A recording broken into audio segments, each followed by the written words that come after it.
All right, Catanians, I brought you a good one. Normally, I don't ask you to share any of my videos with your friends, but this particular one, I think it's eligible for that status. Maybe so. Just watch and find out. So I was playing some Cities and Knights, and I was like, you know what? Let me see if I can play a game without building on stone, a very critical resource in Cities and Knights for building cities, knights, and all around just needing it a lot. I mean, I think second to wheat, stone is the second most important resource in Cities and Knights.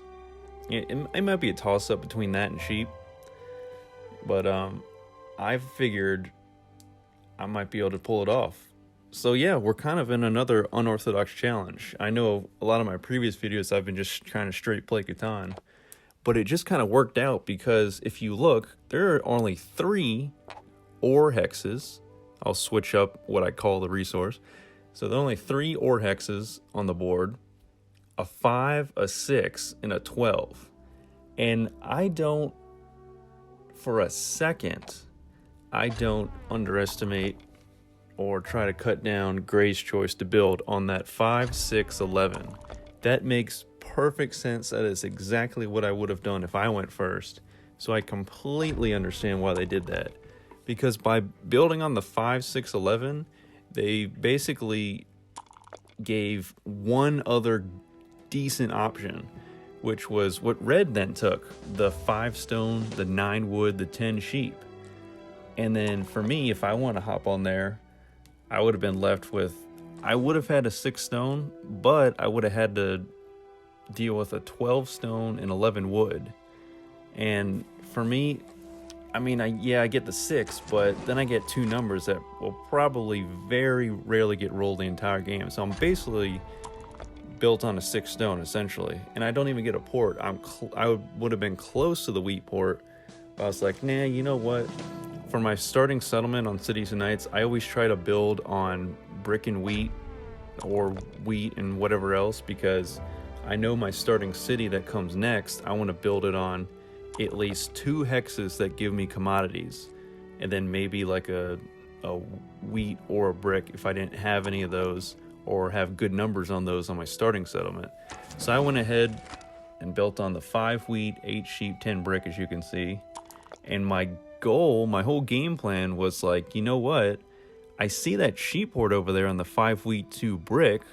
So by building on the 8 sheep initially, if I could get myself a road over there, because I do have the 10 bricks, I'll be getting a little brick coming in, then I can get over to that sheep port, build on it, trade in my sheep at a 2-to-1 rate, and by then I'll have 2 settlements on the 5 wheat. And we all know that wheat is just amazing in Cities and Knights. You need that wheat to make yourself have a very good chance of winning. And then for my starting city, you know, some of the good spots were taken, of course. I really, really wanted a city on that 5 stone, 9 wood, 10 sheep, because you would be getting commodities out the wazoo, assuming those numbers were getting rolled decently, which the 5 to 9 pretty decently, and even the 10 got rolled pretty decently this game. And it was funny because you saw the 7s were getting cranked out early on. The game got the 7s out of its system, and we didn't get a lot of 7s later in the game, which was actually pretty nice. So yeah, now that we're getting to the first few couple turns here, you'll notice that I've been able to build up a few city improvements, trying to get that science bonus. It's always really hard to get the science bonus before the first attack from the barbarians, but it is possible. I've done it before, and it's just nice to try to do, because there's a chance that I could lose my city because I have no stone coming in, no one's trading me stone, so I'm not going to be able to build a knight. And thankfully, the other 2 players were battling it out to see who could get Defender of Catan, and they both have 2 power knights apiece, which adds up to 4, and the barbarian strength is 3 because there are only 3 cities on the board.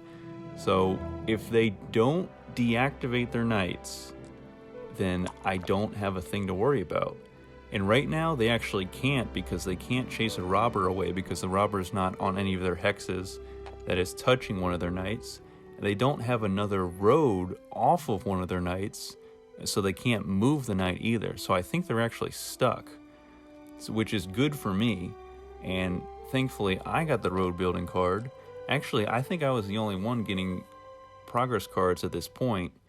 The other people may or may not have built some city improvements just quite yet. And the other thing to note is that it's also pretty hard to build victory points before the first attack from the barbarians. I'm sitting pretty with 4. Same with gray. Red is still stuck at 3.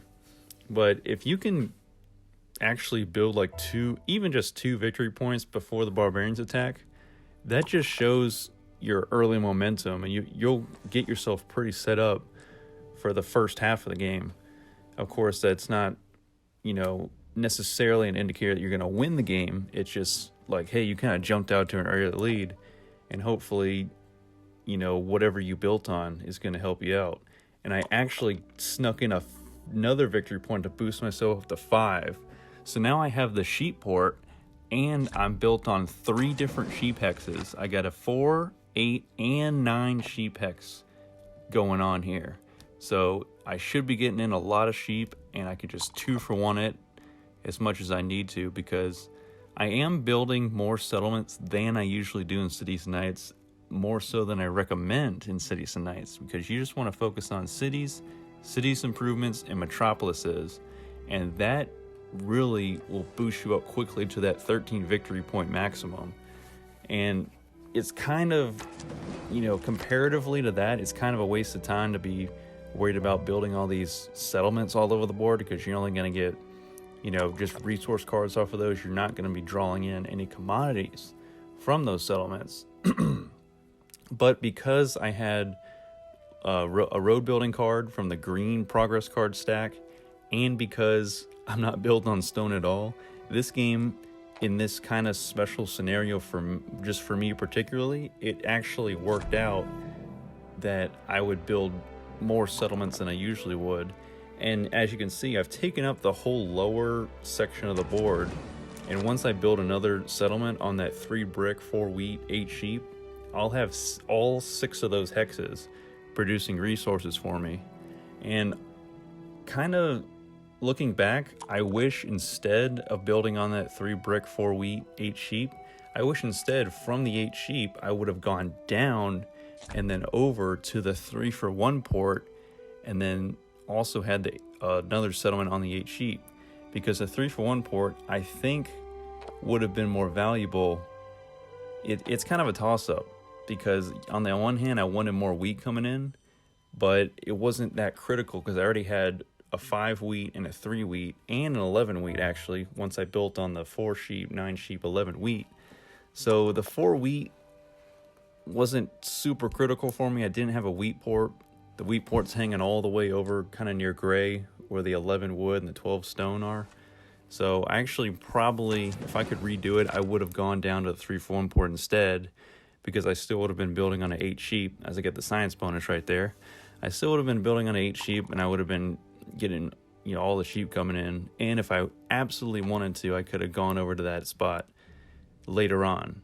The only other thing that was kind of steering me towards that spot initially was gray. You see that gray built on the 3 brick, 10 brick, 11 wheat. So I kind of wanted to cut gray off and kind of prevent gray from coming down into my area, and because honestly that's a hot spot for gray to get on that 8 sheep. So I didn't want to let that happen, because as you can see, gray's only sheep production coming in is off at 10. So if they also got on the 8, then I think that would have really swayed the game in their favor later on in the game, because as you can see, they have a lot of stone production coming in. So they could have, if they threw a city on that 8 sheep down there with the 4 wheat, they would have been getting lots of wheat, sheep, and cloth. So I was not about to let that happen. I kind of go for, shutting other people off, like cutting them off before, doing other things for myself, if that makes sense. the 3-for-1 port for myself was the better play, but shutting off Gray to prevent Gray from being super powerful late in the game was also a really good move in my opinion. So it was kind of a toss-up, a really hard, flip a coin kind of decision. So now the Barbarians are coming back, but I'm not too worried because a Barbarian roll did not get rolled that dice, and it looks like Gray is going to activate their Knight again, so they're going to be back to being tied in Knight power with Red, and so I still do not have to worry about building a Knight, which is good, and you'll see that I have Alchemist.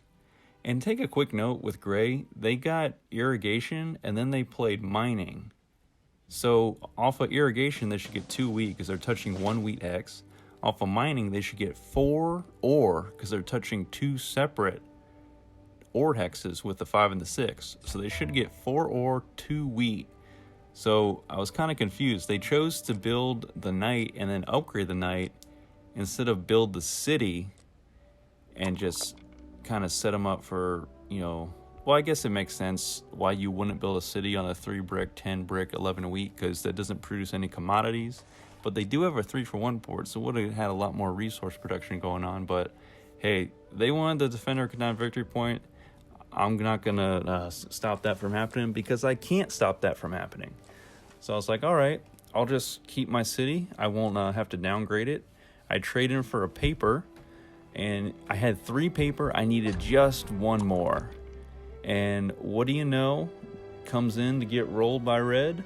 It's a 7. And I'm like, I know I'm getting shut down because although I'm tied with Gray, they're kind of getting the inkling that I'm trying to get this Metropolis here on the Green City Improvement side, and they're going to want to try to steal my paper, but thankfully they only steal a brick, which I'm not worried about. I mean, I am at a 4-length road. If I build 1 more road, it'd take longest road, but at this point, I'm not really focused on that. I'm just focused on getting this Metropolis so I can be safe from the Barbarians. And then if I do decide to build another city, then we'll think about building a Knight. But for right now, just time to get a Metropolis.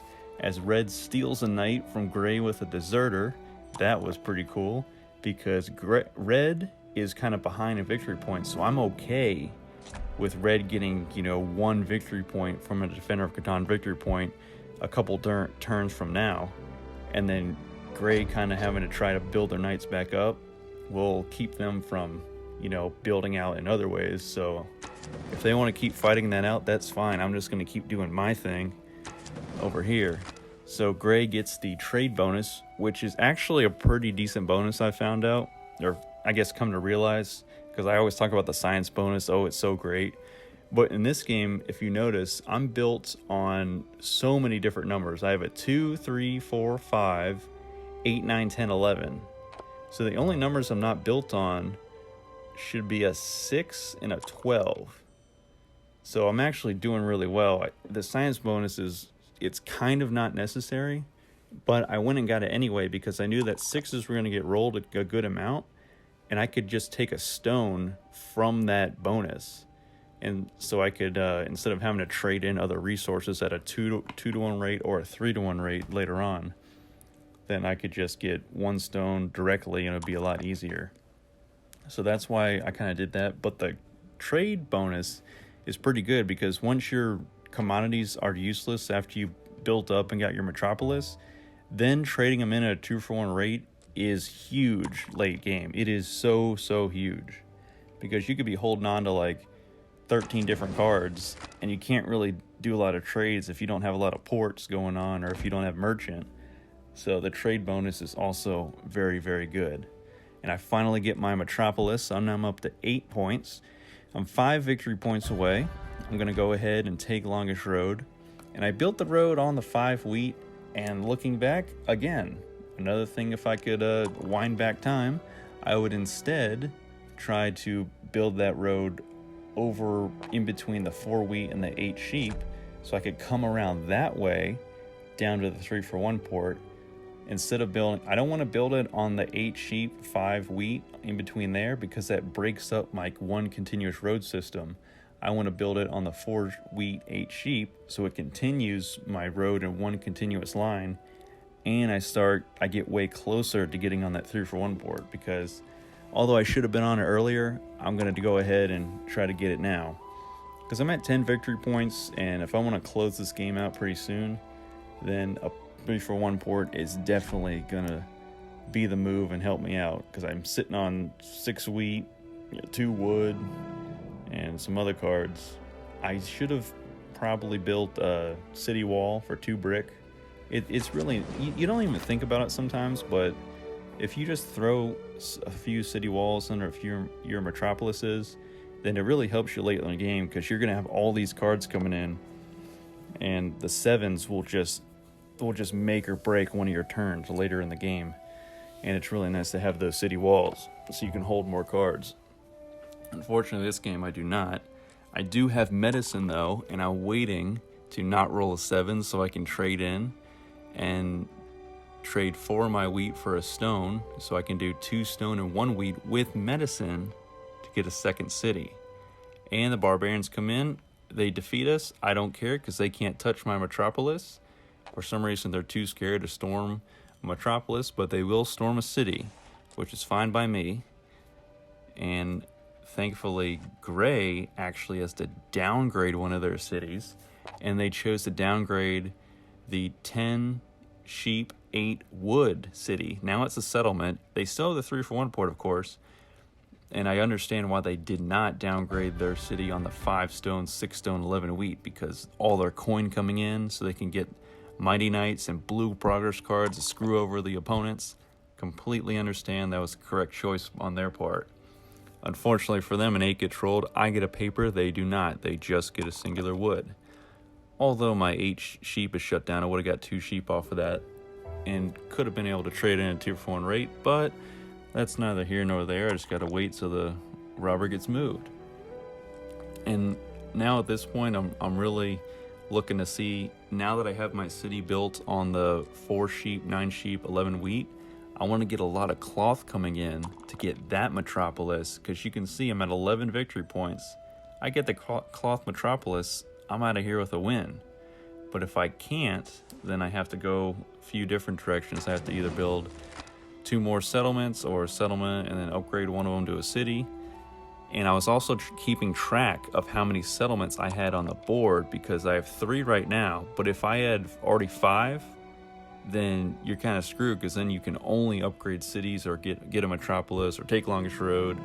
So you usually you don't have to worry about how many settlements you have on the board in cities and knights, because usually you don't build anywhere near all 5. But for me, I was getting kind of close to that in this situation. But thankfully, I got a little bit of breathing room here. And if you look at Gray, sometimes I show what each person's progress city improvements are at. And Gray actually had every single city improvement across the board. They had level 3 on all 3 different colors. And they even are, I kind of thought they were going to try to go for my paper metropolis, because that would have really, brought me back two victory points, boosted them ahead 2 victory points, and then I would have been really in trouble, because right now they're getting ready to take longest road. And if they would have done that, that would have just put a big hurting on me. But thankfully, they couldn't, because they chose to downgrade that city on the 8 wood and the 10 sheep, so they were no longer getting paper.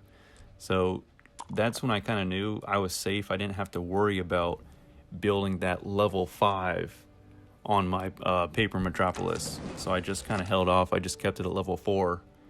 But sometimes you do have to watch that. If other players are getting a lot of commodities coming in, you might have to build the level 5 just to keep your metropolis safe. If you're not, close enough, if you're not like 2 or 3 turns away from winning, you just got to keep an eye on that kind of stuff. So Aqueduct, I'm going to take, what do I take here? Maybe a stone or maybe a brick. I think I'm going to take a brick so I can maybe build a few more roads, because now I'm getting a little challenged by Gray for longest road. And I'm not too worried about it, because Gray is still back at 8. So I know I can take it back. I'm the one getting all the brick, all the wood coming in, and I got a bunch of sheep that I can trade in 2-for-1. And I was really surprised by red, because red chose, I mean, it makes sense. They went over to build a settlement on the 6 wood, 2 brick. Like, that's where the road is pointing. It looks like they're going to do that. I thought they were instead going to put the road down in between the 10 brick and the 2 brick so they could move their knight in between my road system and cut it off by 1, because knights will do that. And it doesn't matter, as long as it's an opponent's knight on a different color on a person's road system, it will break up that road system. So I would have been subtracted 1 road off of my road system because red's knight would have been sitting in there. But for some reason they didn't do it, and that's the absolute first thing I would have done, being red, sitting back at 5 victory points, because although it would help gray and probably give them longest road by essentially cutting mine off, it would still, you'd be kind of helping out the lesser of the 2 evils if you're looking at it from red's perspective, because red's like, I gotta try to extend this game a little longer if I want to have some sort of chance to win. I mean, I'm probably not, because I'm only at 5. I need to get 8 victory points to win. Both of those guys need 3 victory points to win. But still, if you're behind, just always prolong the game, because you never know what's going to happen later in the game. You could just all of a sudden, only your numbers could start getting rolled later in the game, and then the other 2 players could have a drought of resources and commodities, and you could kind of somehow pull something off. So you just never know. You always have to try, no matter how bleak your situation looks. And here, I had to burn some cards. Same with red, unfortunately. And of course I'm going to shut down gray. And I was thinking about one of the stones, the 5 or 6. I end up shutting down the 5, because I do see they have a knight on touching the 6 stone. So I know they could just flip the knight over. At this point, everyone's got a wheat in reserve, and they could shut me back down again if they so wanted to. But I was like, nah, I don't really want to be shut down right now. I just want to get a bunch of resources coming in. As you see, that 9 gives me some good stuff. I get a cloth. I get 2 sheep.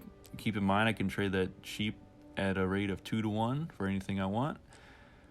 Unfortunately, at this point, red has got some good blue progress cards. Same with gray. Gray has the blue Metropolis, and if gray took another Metropolis, probably would have lost this game. I knew they weren't going to go for my paper Metropolis, but if they went for the trade Metropolis, they probably would have won. The only problem for them is that I knew they weren't going to take it right away, because if you look, gray has a singular city on the board with Metropolis already on it. So if you want to get a second Metropolis, you have to then build a second city on the board to have one open and available to get another Metropolis. So I knew that wasn't really in the cards. That's kind of why I knew I was sitting pretty good and nice and safe with my Metropolis, and we could do this back and forth fighting of longest road. I could get gray focused on that while I was also fighting for longest road and getting myself set up to build just one settlement or a city, because that's all I needed at this point to win the game. I just need to take my longest road back long enough to just build one more thing and then be out of here, because you see I'm at 12. I need 1 more to win. And gray, they should have kept fighting for it, but honestly, red should have tried to cut my road system off. Honestly, they both should have, because if you look at gray could have built 1 road down in between the 3 brick and the 10 brick and threw a knight right there. You don't even have to have the knight activated for it to count as cutting off your road system. It can just be an unactivated knight sitting there right in the middle of your road system. It cuts it off.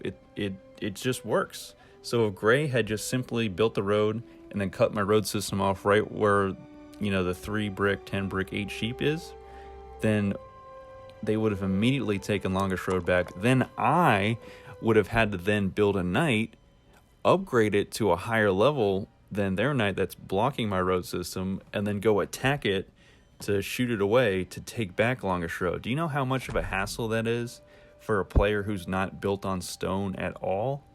Plus, gray has the the coin bonus, which allows them to upgrade to level 3 Mighty Knights, which I cannot do. So if they simply put a Mighty Knight on my road system, I'm essentially screwed. And then at that point, I would just switch my strategy and then go try to take the cloth Metropolis, but gray already has level 3 on the cloth city improvements. So that also would have been really hard. So gray had the potential to stall me in this game for a lot longer, but I guess they just didn't realize it, or I guess I just love to overanalyze the game and look at every single strategy there is, because Cities and Knights offers so much diversity in terms of ways to win. So I just absolutely love it. I really thought gray was going to go for it, but I guess at this point they were focused on just trying to take longest road and build some of the other stuff up, which is fine. Now we're getting pretty late game here. I'm still sitting at 12. I have a resource monopoly, but I'm just kind of waiting for just a few more cards to come into my hand so I can make one quick trade, because I have 4 settlements on the board. I have 1 more in reserve, and I can do that. Or if I can swing it, I can try to get 2 more stones somehow, either by try to resource monopoly it. But a 3 was just rolled, so I know there's brick and I know there's wheat in people's hands. Of course, some of it's in my hands, but red did just use their own resource monopoly to take the brick. So now that's kind of out of the question. So I know there's wheat in people's hands. And if you think back a few turns, you can look at the other rolls and then know what people have and see if they spent it or not. So you can kind of have to watch that for just a few turns while you have a resource monopoly. So now a 10 is rolled. We have brick and sheep in people's hands. So at this point, I'm like, you know what? If no one spends anything, I know red can't spend anything because that was gray's turn. So now I roll. I could take some sheep if I wanted, but a 5 gets rolled, and that's good for me because now I get a bunch of wheat, and I can just to be silly, I just take some coin just to see what was out there, because at this point I knew I already won, and I believe I do. Yep, I used my resource monopoly just to see what's out there for the stone, because I could have just traded the 3 of my wheat and got a wood. I didn't even need to use resource monopoly, but I just like to see what's out there, and I just like to screw over the players as much as I can just to have fun with the game. At this point, we've won, and we have successfully emerged victorious without building on a stone hex. Thank you guys for watching. This is another pretty good challenge for me that I pulled off. If you would like to see any other things in Catan universe, any other gameplay that I haven't yet brought you, let me know in the comments. And if you like this video, tell me what you like about it, tell me what you don't. I'm trying not to spoil the ending right in the early part of the video or even in the middle part of the video. I like to try to keep y'all on your toes somewhat, because that's what some of you like, and that kind of works for these style videos. Thanks for watching. Take care.